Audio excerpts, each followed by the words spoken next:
남편의 60세 생일 파티를 하고 있는 동갑내기 부부가 있었답니다. 파티 중에 하나님이 나타나셔서 당신들은 30세에 결혼해서 30년 동안 부부싸움 한 번도 안 했는데 그래서 내가 너희에게 선물을 좀 주겠다.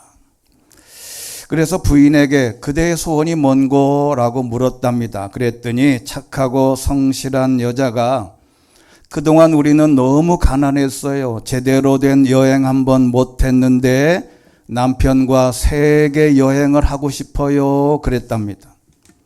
그러자 펑 하더니 부인 손에 세계 일주 크루즈 여행 티켓이 딱 주어졌습니다. 이제 남편의 소원이 뭔고라고 물었어요. 그랬더니 좀 머뭇머뭇하더니 이 남자가 저는 30살 어린 여자와 결혼하고 싶습니다. 그런 거예요. 기도의 제목이 잘못됐어요. 의미가 잘못됐다는 게 아니라 기도를 하려면 정확하게 표현을 했는데 누가 30세, 여자만 30세지 정확한 사항을 얘기 안 한 거예요.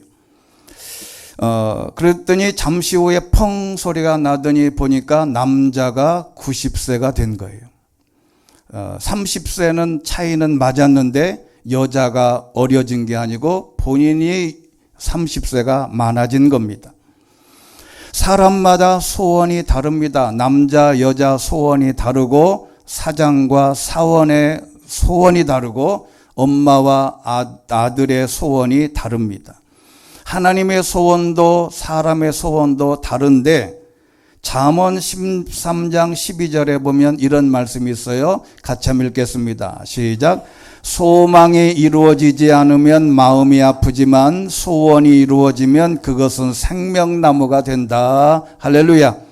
소망은 바라고 원하는 것인데 이 소망이 이루어지면 생명나무라고 되어 있는데 우리가 성경에서 에덴 동산의 첫 번째 생명나무가 등장해요.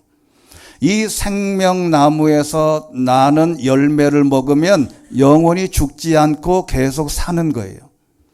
여러분이 일주일 동안 무엇을 드셨기 때문에 살아서 여기 있는 것처럼 우리가 영생하려면 생명나무에서 나오는 열매를 계속 먹으면 죽지 않고 영생했는데 인간이 죄를 짓고 쫓겨나서 그 열매를 못 먹게 됐다는 거예요. 그런데 오늘 우리에게 소망이 이루어지면 생명나무가 된다 했으니 소망이 하나하나 이루어지면 생명이 연장된다는 말입니다. 어떤 소원하는 것들이 이루어지고 그 소원하는 꿈이 이루어지면 우리의 정신과 우리의 몸도 반응해서 생명이 계속 연장된다는 거예요. 그러니 우리는 소망해야 된다는 겁니다. 소원하는 것들을 찾아 이루려고 기도의 제목을 정하고 소원의 제목을 정하고 그것들이 하나씩 이루어질 때마다 생명이 연장됩니다. 근데 여러분 나이가 많이 들어가면요 아예 처음부터 소망이 이제 없어요. 소원이 뭐예요? 물어보면 나이 드신 분들이 그렇게 말해요. 내가 이 나이 돼서 이제 이 소원도 없고 나 이제 죽어도 여한이 없다. 죽는 거 아무런 고통 없이 깨끗하게 죽는 것뿐이다. 그러면 죽는 거예요. 그 나이가 어쨌든지 간에 소원을 이루고 소원을 정하고 기도하고 그 소원을 계속 이루어가면 우리의 생명이 연장되는 줄로 믿습니다. 자, 오늘 말씀의 핵심은 마르다와 마리아가 소원하는 문제인데 제가 이 본문을 월요일 날 정해놓고 묵상하면서 생각이 드는 생각이 나사로가 죽었다 살아나지 않습니까? 근데 나사로는 기도를 했을까요? 안 했을까요? 나사로는 기도를 안 했는데 본인이 살아난 거예요. 왜 그랬을까? 기도는 마르다와 마리아가 했는데 나사로가 왜 살아났을까? 나사로는 아무것도 한 일이 없는데. 제가 그 부분을 마지막에 말씀드리겠습니다. 마르다와 마리아는 오빠 나사로가 엄마 아빠가 먼저 돌아가셨는지 이 자매와 오빠가 셋이 알콩달콩 잘 살고 있었어요. 그런데 그 당시에 모든 직업과 돈 버는 일에 최상급에 있었던 남자가 죽었다고 하는 것은 그 가정이 이제 무너지는데, 하필이면 요한복음 11장 1절에 오늘 본문에 보면 이 사람들이 베다니에 살고 있었어요. 여기 지도에 표현한 대로 사해 윗부분에 베다니에 그 마을에 살고 있었는데, 이 마리아는 신앙이 너무 좋은 사람이었어요. 이 자매가 둘하고 오빠랑 살고 있었는데, 본인이 갖고 있는 시집 갈 때 쓰려고 마련해 놓았던 향유를 가지고 예수님께 가서 그 향유를 예수님의 발 아래 붓고 자기 머리털로 씻어서 예수님의 장례를 미리 준비한 탁월한 신앙의 소유자였어요. 그랬는데 왜 마리아는 한마디로 신앙생활 잘하고 봉사하고 예수님께 가까이 가서 향유를 부으며 열심을 했는데 왜 나사로가 병이 들었을까? 신앙생활 잘해도 문제가 생긴다는 겁니다. 여러분, 우리가 교회만 오면 모든 것이 다 만사형통한다고 하는 것은 거짓말이에요. 그렇지를 않습니다. 만사형통 안에도 그 문제를 어떻게 극복하느냐가 중요한 거지, 신앙생활을 아무리 잘해도 문제가 생깁니다. 이렇게 잘 섬기던 가정에 자기 오빠가 병이 든 거예요. 자, 그런데 오늘 3절에 있는 말씀 보니까 이 두 자매가 사람들을 예수님께 보내서 주께서 사랑하시는 사람이 병들었습니다 라고 전달했다는 거예요. 누이들이 예수님께 소식을 알렸습니다. 한마디로 우리 오빠가 아프니까 빨리 신방해 주세요 라고 요청을 한 거예요. 근데 여기서 중요한 것은 뭐냐면, 문제가 생겼을 때 누구를 찾아가느냐가 중요합니다. 여기 마르다는 병원을 찾지 않았어요. 좋은 의사가 뭘까? 우리 오빠가 무슨 병에 걸렸는지 그 병명을 알아서 의사를 찾아간 게 아니고 병이 들었는데 예수님에게 전달했다는 거예요. 그래서 문제가 생겼을 때 누구를 찾느냐가 중요합니다. 여러분, 크리스찬 교회 다니면서도 전보로 다니는 사람이 꽤 있답니다.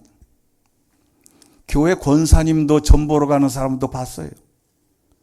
여러분, 교회 다니면서 문제가 생기면 교회로 달려와서 기도를 해야 되는데 점쟁이를 찾아가서 다른 짓을 하는 경우가 많기 때문에 마르다와 마리아가 예수님을 초청했다는 것은 굉장히 중요한 요소다.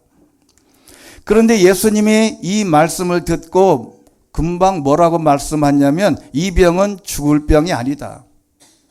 그런데 사실은 죽었거든요. 하나님의 영광을 위한 것이요, 이 일을 통해서 하나님의 아들 본인 예수님이 영광을 받게 될 사건이다.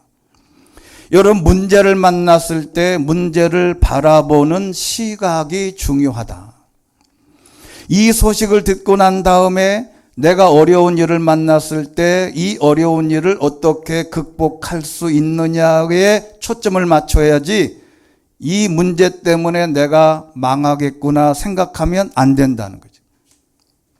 내가 어떤 문제를 만났을 때 그 문제를 보는 시각이 중요하다.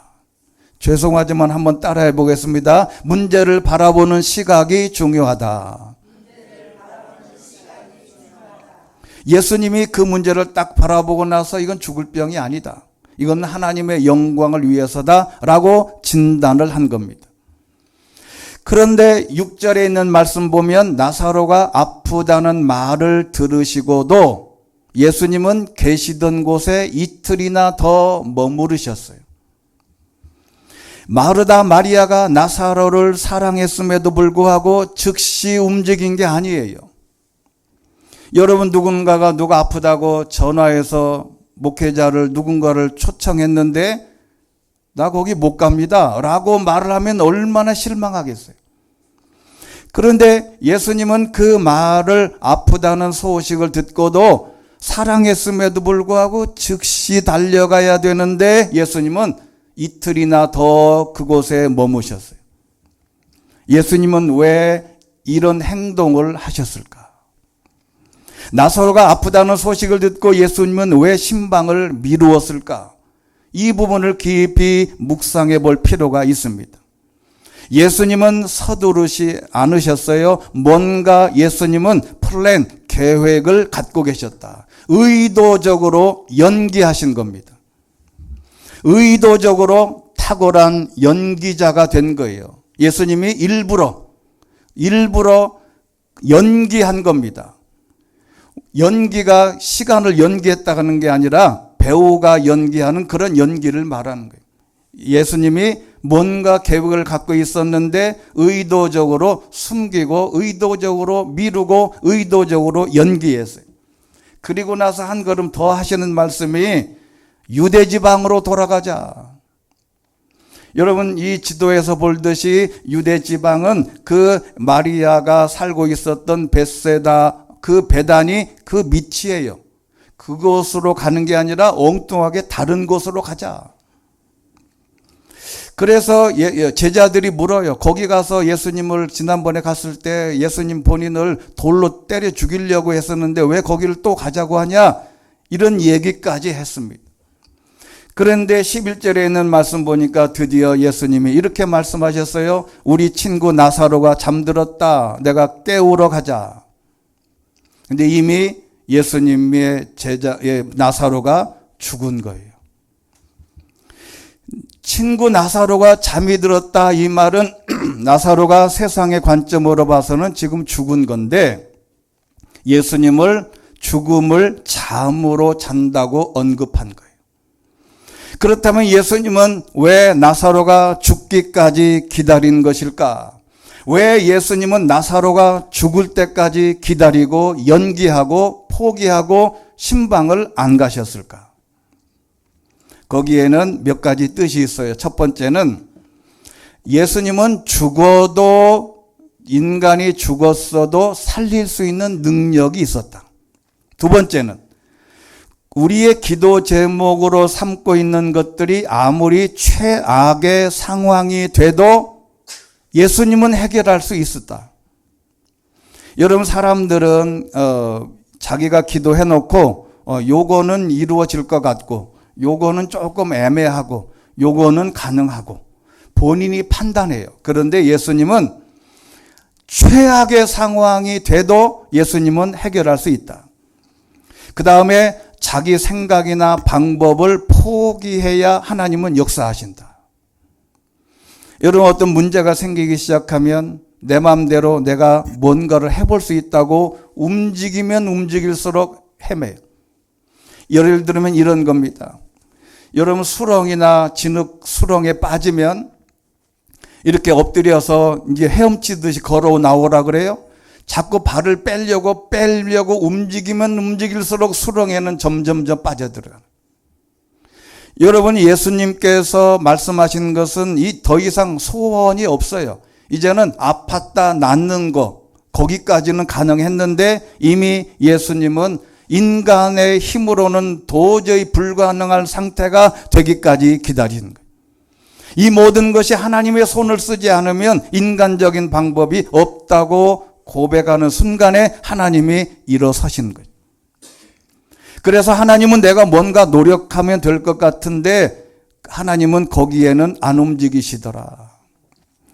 그 다음에 14절에 있는 말씀 보면 엉뚱하게 제자들에게 말합니다. 제자들은 나사로가 잠들었다 그러니까 잠들었다 깨면 될 텐데 이렇게 얘기하니까 예수님이 뭐라 그랬냐면 아니다. 예수님, 나사로는 죽었다. 내가 거기 있지 않은 것을 기뻐하는 까닭은 너희를 위해서다. 제자들 때문이다. 이 일로 인해서 너희가 믿게 될 거다라고 해석을 하셨습니다. 내가 거기 있지 않은 것을 기뻐하는 까닭은 너 때문이, 너희들 때문이다. 뭔가 깊은 뜻이 있다는 겁니다.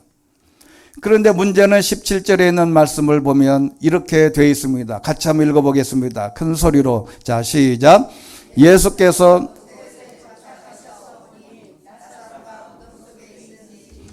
4일이나 됐습니다. 예수님은 나사로가 병들었을 때 얼른 갔으면 병들었을 때 안수해서 낫게 했을 있는데 이틀을 머무시든지 이리저리 시간을 보내고 갔더니 이미 무덤 속으로 장례 지낸 지 4일째가 돼요. 근데 여러분, 이스라엘이나 팔레스타인 지역에서는 사망한 날에 또는 그 다음 날에 장례식장에 가서 시신을 무덤에 넣습니다. 여러분, 우리나라는 24시간이 지나야 화장도 가능합니다. 그러니까 오늘 아침에 돌아가셨다고 저녁 때 화장터에 가서 화장을 못 해요. 화장법이 금지되어 있습니다. 일일이 24시간이 지나야 돼요. 근데 우리나라 같은 경우에는 3일장을 하는데 이게 굉장한 큰 의미가 있는데 팔레스타인 지역에서는 그냥 죽으면 갔다가 바로 넣어요. 그래서 이 말은 무슨 말이냐? 나사로가 죽은 지 5일 됐다는 말이에요. 당일에 갖다 묻었다도. 근데 이 지역의 유대인 사람들이 오빠 잃은 마르다와 마리아를 위로하려고 많은 사람들이 와 있었어요. 아마 주변 사람들에게 이 두 자매와 오빠가 있었는데 오빠가 먼저 죽으니 얼마나 불쌍하겠어요. 그래서 그 가정을 보고 많은 사람들이 왔는데 이 마르다가 나서서 이렇게 말합니다. 주께서 여기 계셨더라면 오빠가 죽지 않았을 거다. 여러분, 이 믿음도 대단한 믿음이에요. 여러분, 병들었을 때 기도하면 낫겠다? 이 믿음이 엄청나게 큰 믿음이에요. 근데 죽을 병도 예수님께서 계셨더라면 안 죽었을 거다라고 말했는데, 그런데 22절에 이 말씀이 굉장히 중요한 거예요. 나사로가 오빠가 죽어서 장례 지낸 지 4일째가 됐는데 이 마르다는 22절에 이렇게 말합니다. 자, 시작. 그러나 지금이라도 주께서 구하시는 것은 무엇이든지 하나님께서 다 이루어 주실 줄 압니다. 할렐루야. 이 믿음이 중요하다는 거예요. 병들었다는 데서 낫는 것은 차원이 다른 건데 무엇이든지 지금이라도 지금 무덤 속에 들어가 있는 이 나사로 오빠를 죽었어도 가능하다. 앞에 말씀드린 대로 예수님께 중보 기도를 요청한 거예요. 이 중보 기도가 엄청 중요한 겁니다. 서두에 말씀드렸죠. 나사로는 아무것도 한 일이 없어요. 그런데 나사로를 살아나게 한 것은 예수님의 중보 기도와 마르다와 마리아의 믿음 때문에 그랬다. 여러분, 누구든지 마찬가지입니다. 그래서 누구에게든지 마음의 벽을 쌓으면 안 돼요. 특별히 목회자하고도 담을 쌓으면 안 됩니다. 왜요? 담을 쌓으면 그 사람을 위해서 기도하는 양과 기도하는 수준이 달라요. 안 그렇겠습니까? 옆에 있는 사람들하고도 잘 해야 돼요. 특히 기도 많이 하는 사람들하고는 등지면 안 됩니다. 그 사람이 얼마나 기도를 해줘야 모든 문제가 죽었던 나사로는 아무것도 한 일이 없는데 죽었던 본인이 살아난 것은 마리아, 마르다 그리고 예수님의 중보기도 때문에 그렇다. 근데 예수님이 이상한 말씀을 하십니다. 내 오빠가 살아날 거다. 그랬더니 마르다가 그가 마지막 날 부활 때에 다시 살아나리라는 것은 제가 압니다. 지금이 아니고 먼 훗날에 재림 때에 그때 살아날 거다. 그런데 예수님께서 이 마르다에게 우리에게 놀라운 비전의 말씀을 허락해 주셨는데 25절에 있는 이 말씀을 하시기 위해서 예수님이 연기하신 거예요. 뭐냐면 나는 부활이요 생명이니 나를 믿는 사람은 죽어도 살겠고 살아서 나를 믿는 사람은 영원히 죽지 않을 것이다. 내가 이것을 믿느냐. 그랬더니 마르다가 이렇게 고백합니다. 네, 주여, 주는 세상에 오실 그리스도시며 하나님의 아들이심을 제가 믿습니다. 이 믿음, 이 말씀을 하시려고 나사로가 죽기까지 기다린 겁니다. 이 신앙 고백을 우리에게 알려주시기 위해서 죽을 때까지 기다리신 거예요. 우리에게도 같습니다. 이 신앙 고백이 필요합니다. 모든 기도의 제목을 이루기 전에 이 고백을 하는 것이 중요하다. 죽어도 살아날 수 있다는 소망과 믿음을 갖게 되시기를 주의 이름으로 축원합니다. 32절에 있는 말씀을 보면 그때 마리아가 이제 방 안에 있다가 다시 예수님께 왔어요. 그랬더니 주께서 여기 계셨더라면 저희 오빠는 죽지 않았을 것입니다. 어떻게 이렇게 마르다 마리아가 이렇게 두 자매가 믿음이 좋은지. 여러분 성경에 보면 예수님의 제자가 12명인데 두 사람이 형제예요. 그러니까 한 사람만 예수님의 제자가 되는 것도 영광인데 한 가문에 둘씩 들어왔단 말이죠. 여러분 마리아 마르다가 얼마나 믿음이 좋은지 이 두 자매가 엄마 아빠는 안 계시지만 오빠와 살면서 믿음이 얼마나 좋은지 예수님이 여기 계셨더라면 예수님 우리 오빠 안 죽었을 거다. 그때 예수님께서 거기에 대답은 안 하시고 34절에 나사로를 어디에 뒀냐? 그랬더니 더 이상 할 말이 없어요. 와서 보세요. 그때 예수님이 눈물을 흘리셨다는데 왜 눈물을 흘리셨을까? 여기에 아주 중요한 포인트가 있습니다. 여러분 예수님이 왜 눈물을 흘리셨을까요? 나사로가 죽어서? 마르다 마리아는 신앙이 좋아요. 근데 왜 우셨을까? 이것은 이렇게 이야기할 수 있어요. 이런 죽음을 보고 두려워하는 많은 사람들을 보고 우셨을 겁니다. 조그마한 문제만 생겨도 안절부절하는 신앙생활을 오래 했어도 문제만 생기면 좌절하고 포기하고 절망하는 많은 사람들을 보고 예수님이 마음 아프셨을 거예요. 그러자 이제 유대 사람들이 와서 말합니다. 보시오, 그가 나사로를 얼마나 사랑하셨는지 이제 비아냥거리는 거예요. 그러나 그들 중에 어떤 사람이 말했습니다. 눈먼 사람의 눈을 뜨게 하신 분이 이 사람을 죽지 않게 하실 수는 없었단 말이냐. 이렇게 비아냥거린 거예요. 여러분 예수님의 능력을 신앙의 모습을 비아냥거리는 사람들이 참 많습니다. 여러분 그 빌런이라는 말을 잘 아시지요? 이 빌런이라는 말은 어디서 왔냐면 이탈리아 이제 고대 로마의 대형 농장이었던 빌라라는 말에서 나왔어요. 우리나라는 이런 동네 가면 다 빌라라고 되어 있지요. 근데 이게 옛날에 대형 농장을 뜻하는 건데 여기에 속했던 농부를 빌런이라고 했습니다. 근데 이 빌런이라는 말은 영웅을 괴롭히는 악당입니다. 영웅을 괴롭히는 악당. 즉 영화에 보면 항상 주인공을 끝까지 괴롭히는 악당이 나와요. 여러분 그 악당이 없으면 재미가 없어요. 여러분 영화에서 그냥 착한 사람들끼리 영웅이 되려면 악당이 있어야 돼요. 근데 이제 지나가는 말로 예수님 당시에 이 빌런이 많았어요. 유대 사람들 그랬지요. 사두개인 그랬죠. 바리새인 그리고 많은 사람들이 예수님이 뭐만 하면 가서 비아냥거리는 뭘 하면 다 방해. 그래서 요즘에는 오피스 빌런이라는 말도 있다지 않습니까? 동료의 노동 의욕을 꺾는 것은 물론 기업 생산성까지 떨어뜨리는데 사무실에서 손발톱을 깎고 거침없이 트림을 하는 사람도 빌런으로 꼽힌답니다. 꼰대만 악당이 되는 게 아니에요. 업무를 지적하면 울먹거리는 눈물의 빌런도 있고 회사 급여와 복지만 따지는 징징이 빌런도 있답니다.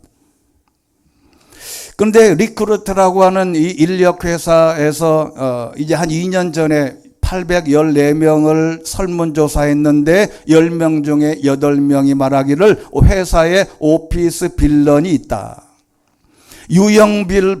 유형별로는 갑질, 막말형이 21% 정도, 공은 챙기고 책임은 미루는 내로남불형이 13%, 월급날만 기다리는 월급 루팡형이 13%. 그런데 왜 이 말은 얘기하냐면 응답자에게 이렇게 물었습니다. 당신은 오피스 빌런이 아닌가라고 물었대요. 그랬더니 82%가 10명 중에 8명이 나는 아니다 라고 말을 했다는 거예요.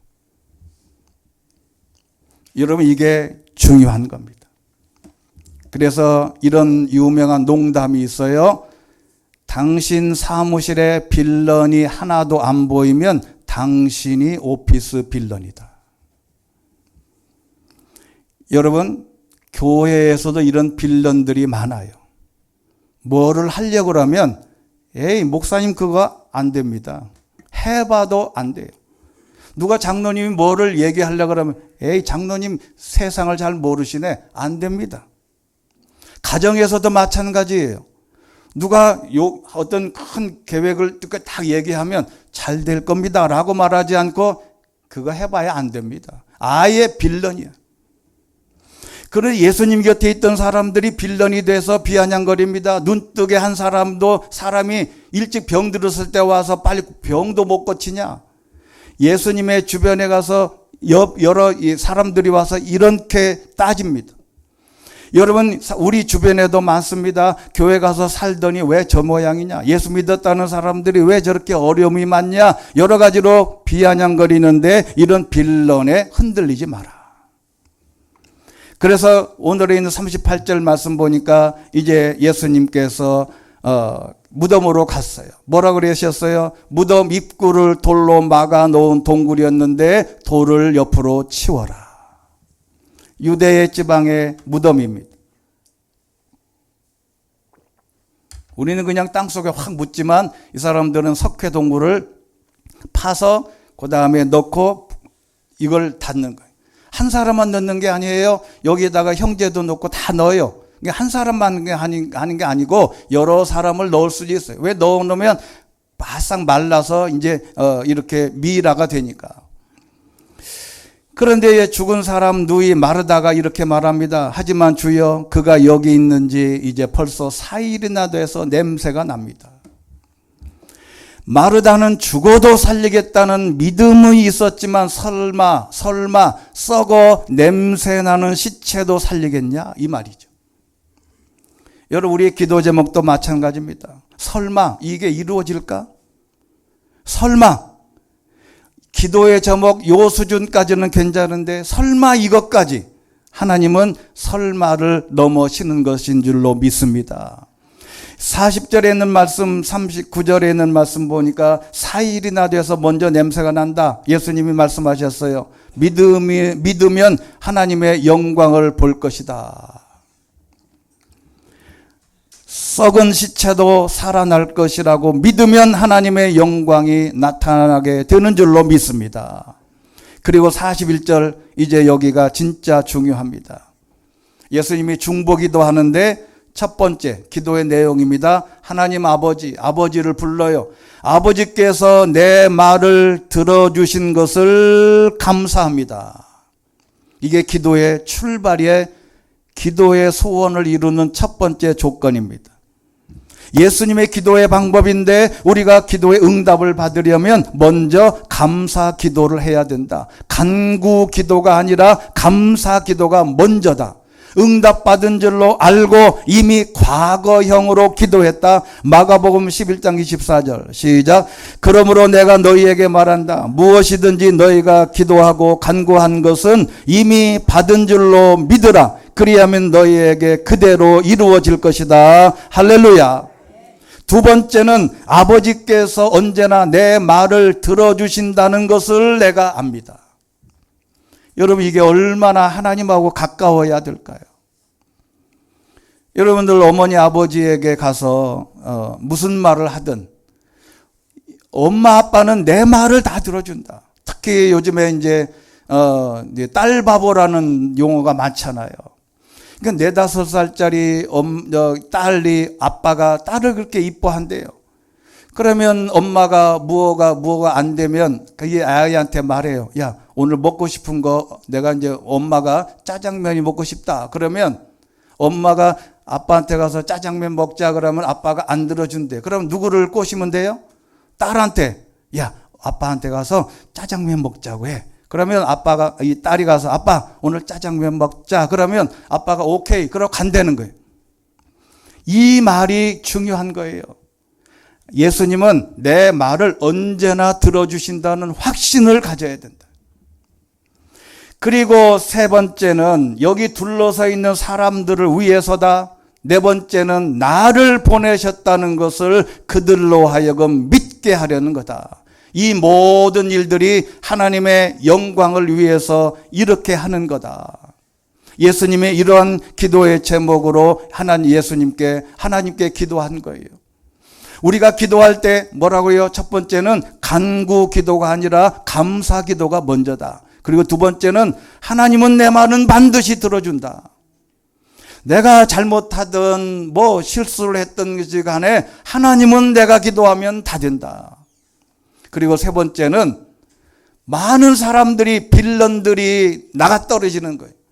저 사람이 안 될 줄 알았는데 하나님께 기도한 거 보니까 옆에 있는 빌런들이 다 놀래 자빠지는 거지.